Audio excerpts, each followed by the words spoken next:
सवाल ये है कि कल को एक सब हो गए तो ये नौकरी मांगे, रोजगार मांगेंगे और बाबा साहब के दिया हुआ जो हमारा संविधान है उसके तहत अधिकार मांगेंगे। ये बात समझ लेना, बीजेपी पिछड़ों की और हमारे जो गांव में रहने वाले लोग हैं उनकी पार्टी नहीं है। अभी मैं आपत्ति इसमें है कि स्टेशन में डिम्पल यादव के लिए किसने वोट मांग लिया। हम कहते हैं अगर है तो हटाइए बाबा मुख्यमंत्री जी को, बना दीजिए एक पाल को वहां पर मुख्यमंत्री, और हम समर्थन देने के लिए तैयार हैं। वो जानते नहीं हैं कि हमारे चाचा ऐसा झूला झुलाएंगे उन्हें। अरे किसान भाइयों, पेंडुलम जानते कि नहीं जानते? सच में पेंडुलम नहीं जानते? तो मुख्यमंत्री जी कौन से पेंडुलम की बात कर रहे थे?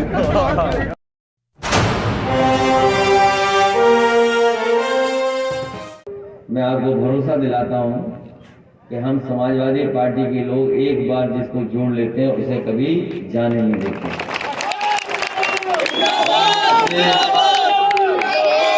अपने बुजुर्गों से और नौजवान साथियों से कहूंगा,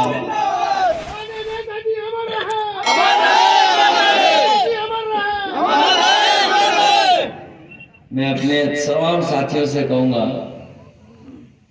कि ये करहेल विधानसभा ऐसी है कि जिला मैनपुरी में सबसे ज्यादा वोटों से जिताएगी।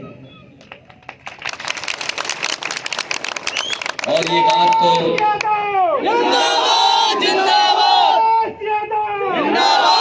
निवेदन है, ये जो लोग बाहर के आए हैं नारे लगा रहे हैं, 50 गाड़ियां बाहर की हैं और नहीं मानते जाते में गिल डालना। मैंने शक्ल देख ली, अटेंडेंस हो गई, अब क्लास छोड़ के जा सकते हो। हाजिरी लग गई, खत्म हो गया, मान पढ़ाई पूरी। इसलिए कोई नया काम नहीं हो रहा है, हम लोग बहुत पुराना जानते हैं बातों में, और हमें भरोसा है अपने गांव और अपने कार्यकर्ताओं पर जो निष्ठावान कार्यकर्ता हैं, और ऐसे कार्यकर्ता पे भरोसा है जो अभी कह रहा था कि हम अपने बच्चों की पढ़ाई और सब चीज को भूल करके पार्टी में क्या योगदान हो सकता है उसके लिए शामिल होने जाते हैं कार्यक्रमों में। हमें ऐसे ही पार्टी के निष्ठावान अगर कार्यकर्ता मिल जाए तो समाजवादी पार्टी की कभी भी सरकार हट नहीं सकती, क्योंकि समाजवादियों ने इतना काम करके दिखाया। मैं कहूंगा यही कि आसपास की जनता ने नेताजी को नेताजी बनाया। देश में दूसरा नेताजी के नाम से कोई नहीं जाना जाता, केवल आपके जो नेता थे वही नेताजी के नाम से जाना जाता। ये चुनाव विशेष परिस्थितियों में होने जा रहा है। हमें और आपको किसी को नहीं पता था कि नेताजी हमारे बीच नहीं रहेंगे। उनका इलाज हुआ, बेहतर से बेहतर हम लोगों ने इलाज कराया, लेकिन एक सीमा के बाद हमारा और आपका कुछ नहीं चलता। नेताजी हमारे बीच नहीं रहे और नेताजी का ये पहला चुनाव है जब हमारे बीच नहीं है। इसलिए मैं आप सबसे निवेदन अपील करना चाहता हूं कि नेताजी को याद करके, नेताजी का जो काम किया उन्होंने उसको याद करके, नेताजी जो हमारे गरीब गांव में रहने वाले लोगों के लिए जो सम्मान का काम कर चुके, उसके लिए एक एक वोट समाजवादी पार्टी के चिन्ह साइकिल पे डालने का काम करना। पहले हालांकि अस्पताल की व्यवस्था खराब कर दी है मेडिकल कॉलेज की, नहीं तो नेताजी हमेशा ये कहते थे कि ऐसा मेडिकल कॉलेज हो, अस्पताल हो कि दिल्ली बंबई का जो बड़ा बड़ा अस्पताल है उसके हिसाब से यहाँ पर इलाज मिल जाए गरीबों को। और नेताजी ने मेडिकल कॉलेज तैयार किया, उसमें जो सुविधाएं हैं, मशीनें, जो इंतजाम है, मैं ये कह सकता हूँ कि बड़े बड़े अस्पतालों में नहीं मिलेगा दिल्ली मुंबई में जो नेताजी यहाँ पर लेकर के आए सफी। और हमने तो अभी तक दवा नहीं ली उसमें से। ये जो बीजेपी वाले कभी कभी मुंह फुला के कुछ कुछ कहते हैं, हमने तो अभी तक दवा नहीं ली होगी। वहां केवल एक बार एक्सरे कराया जब पैर मुड़ गया था बस। तो ये हमारे लिए अस्पताल नहीं बना था, ये हमारे गरीब और आसपास में रहने वाले लोगों के लिए अस्पताल नेताजी ने बनवाया था।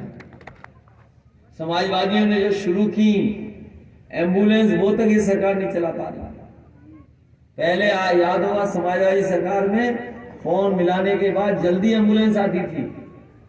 अब फोन मिलाते रहो, पता नहीं एम्बुलेंस आएगी कि नहीं आएगी। इसी तरह 100 नंबर वाली गाड़ी पुलिस को जो दी थी, इसलिए दी गांव खेत में झगड़ा हो जाए, लोगों को थाने ना भागना पड़े। थाने आ जाने कहाँ है, कब गरीब पहुंचेगा, दरखास्त लिखाने से लेकर के सब परेशानी उसमें पैदा होती है। इसलिए समाजवादियों ने 100 नंबर व्यवस्था लागू की कि फोन मिलाइए खेत से और पुलिस आपकी मदद करेगी। लेकिन ये भी पूरी की पूरी व्यवस्था भारतीय जनता पार्टी ने खराब कर दी। पत्रकार साथियों, ये नोट कर लो बात, क्योंकि आपकी बात लखनऊ तक जाएगी। वो पेंडुलम वाले आए थे ना मुख्यमंत्री अभी, हम जान ही नहीं पाए पेंडुलम क्या है। आप लोग जानते हो पेंडुलम क्या है? अरे किसान भाइयों, पेंडुलम जानते हो कि नहीं जानते? सच में पेंडुलम नहीं जानते? तो मुख्यमंत्री जी कौन से पेंडुलम की बात कर रहे थे? ये जो ब्रिज बना है, ये ऐसा ब्रिज बना है आगरा लखनऊ पे, लोहे वाला, 8 लेन का है, 8 लेन का। आप पूरा यहाँ से कलकत्ता चले जाना, अगर कहीं आरओबी आपको 8 लेन मिल जाए तो हमें बताना। यहाँ से लेके कलकत्ता तक ये रेल पटरी आती है कलकत्ता तक, अगर कहीं एक भी पुल मिल जाए 8 लेन का, हमें बताना। और गंगा पर 8 लेन का पुल बन जाए तो बता देना हम कहाँ बना हुआ है। ये दोनों किसी ने बनाए तो समाजवादी सरकार ने बनाए, 8 लेन के ब्रिज बना दिए। और हमारे मुख्यमंत्री आए करेल में कह गए पेंडुलम है कोई। अच्छा, पेंडुलम से क्या लेना देना इस चुनाव में? हमारे मुख्यमंत्री कोई फिजिक्स के स्टूडेंट है क्या? अरे भाई, कोई फिजिक्स का स्टूडेंट होगा यहाँ पे? फिजिक्स नहीं पढ़ा किसी ने? 1-2 लड़के दिखाई दे रहे हैं। फिजिक्स पढ़ी तुमने? हाँ बेटा, तू जानता होगा फिजिक्स क्या है, पेंडुलम। हमारे मुख्यमंत्री कह रहे पेंडुलम है, और ऐसे खेल की बात करके गए जो कोई मुख्यमंत्री खुद ही नहीं खेलना जानते। नहीं, वो पहनावा खेल का नहीं है, वो वाला पहनावा। फुटबॉल में तो कुछ और पहन के खेलना पड़ता है। तो बताओ मुख्यमंत्री जी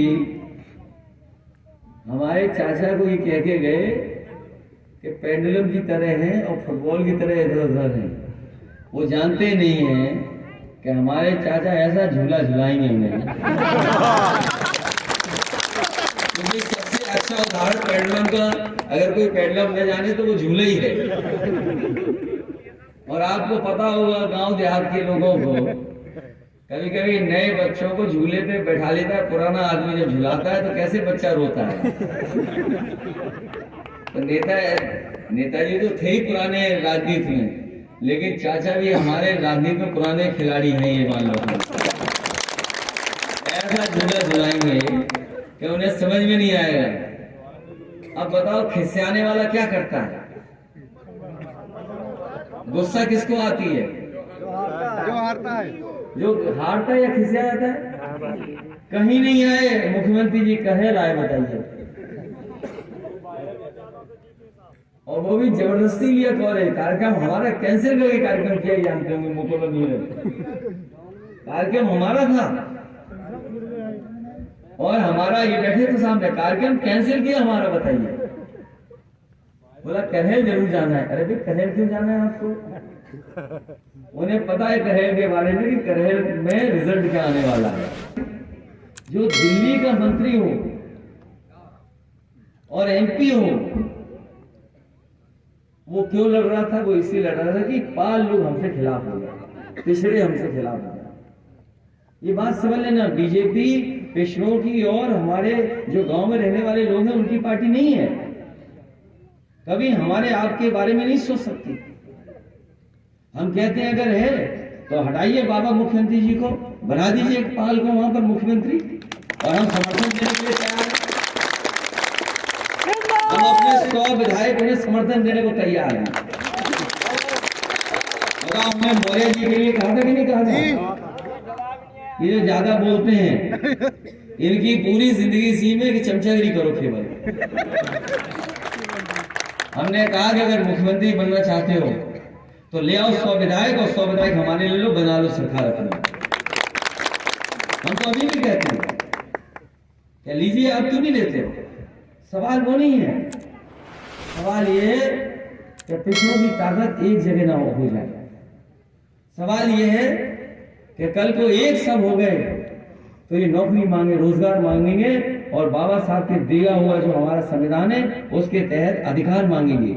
ये हमें आपको अधिकार नहीं देना चाहते हैं, इसलिए हमें और आपको लड़ाना चाहते हैं। ये हमारे पढ़े लिखे लोग अच्छी तरह समझते होंगे बात को।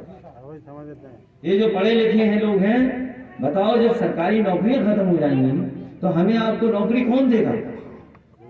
ये बड़ी बड़ी व्यवस्था जो है वो सब बेच दी जाएंगी तो बताओ रोजगार कौन देगा हमें? संविधान से अधिकार केवल हमें सरकारी नौकरियों में मिला है। जब सरकारी चीजें बिक जाएंगी तो हमें आपको कौन नौकरी देने वाला? अब इन्हें आपत्ति इसमें है कि स्टेशन में डिम्पल यादव के लिए किसने वोट मांग लिया? वोट मांगने वाला हो सकता करहेल का ही हो। अब उसकी जांच चल रही है कि स्टेशन पे वोट किसने मांग लिया। चुनाव है तो वोट तो मांगे जाएंगे और फिर जहां मिल जाएगा मौका वहां वोट मांगे जाएंगे। इसलिए आप इन लोगों से सावधान रहें, बीजेपी वालों से। इन्हें कोई गरीब से और पिछड़ों से, दलितों से, उनके सम्मान से कोई लेना देना नहीं। हजारों साल से, कितने वर्षों से हम लोगों को पीछे किया हुआ है, कभी अधिकार नहीं देना चाहते ये लोग।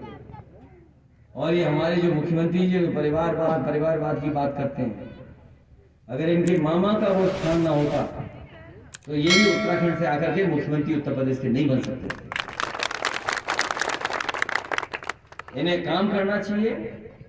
जनता ने इन्हें मौका दिया दोबारा सरकार बना करके, लेकिन ये काम नहीं करना चाहता, केवल जनता में नफरत फैलाना चाहते हैं।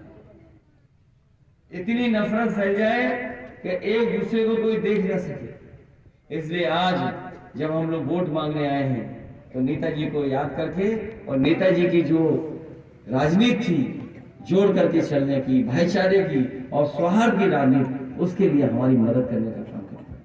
तो चुनाव था तो सब कुछ दे रहे थे, अब सुनने में आए गेहूं भी हटा लिया है। और देखिए बीजेपी वाले कितने होशियार हैं, सर्दियों में चावल दे रहे हैं जिससे हमारे गरीब बीमार हो जाए। सर्दियों में चावल कौन खाता है? ये बीजेपी वाले कितने होशियार हैं। जब इन्हें वोट चाहिए था तो चना दे रहे थे, रिफाइंड तेल दे रहे थे और नमक दे रहे थे कसम दिलाने खिलाने के लिए। और क्या दे रहे थे? हाँ साबुन। अब साबुन तो नहीं मिल पा रहा है। इसलिए मैं आप सबसे निवेदन करने आया हूँ, ये चुनाव नेताजी का चुनाव है, कोई सरकार बनने या बिगड़ने का नहीं है। नेताजी को याद करके और उनके काम को याद करके आप लोग एक एक वोट साइकिल के चिन्ह पर डालने का काम करना, डिम्पल को ऐतिहासिक वोटों से जिताने का काम करना। मैं आपको भरोसा दिलाता हूँ कि पाल समाज को हमने हमेशा सम्मान दिया है, उन्हें जोड़ के रखेंगे। और हम और आप लोग तो, हालांकि पुराने हमारे तमाम नेताओं ने कहा होगा कि हमारा आपका रिश्ता तो जानवर वाला है, बड़ा और छोटा वाला। तो इसलिए हम आपका हमेशा सम्मान करेंगे। अगर किसी से कहीं कोई गलती हुई होगी तो हम लोग उसमें सुधारने का काम करेंगे। आप सब लोग मिलकर के समाजवादी पार्टी की मदद करना और हम लोग लगातार आपकी मदद करेंगे, क्षेत्र का विकास करेंगे। अगर कहीं कोई ऐसी बात आएगी जहां आपको न्याय दिलाना होगा, हम आपको न्याय दिला करके आपका सम्मान करने का काम करेंगे। आप सबका जो इतनी बड़ी संख्या में आए आदरणीय बुजुर्गों का और विशेषकर अपनी माताओं बहनों का मैं बहुत बहुत धन्यवाद देता हूं, आभार प्रकट करता हूं, इस उम्मीद से कि आप सब लोग साइकिल चुनाव चिन्ह पर और नेताजी का सम्मान बढ़ा करके ऐतिहासिक जीत दिलाने का काम करेंगे। आपको बहुत बहुत धन्यवाद।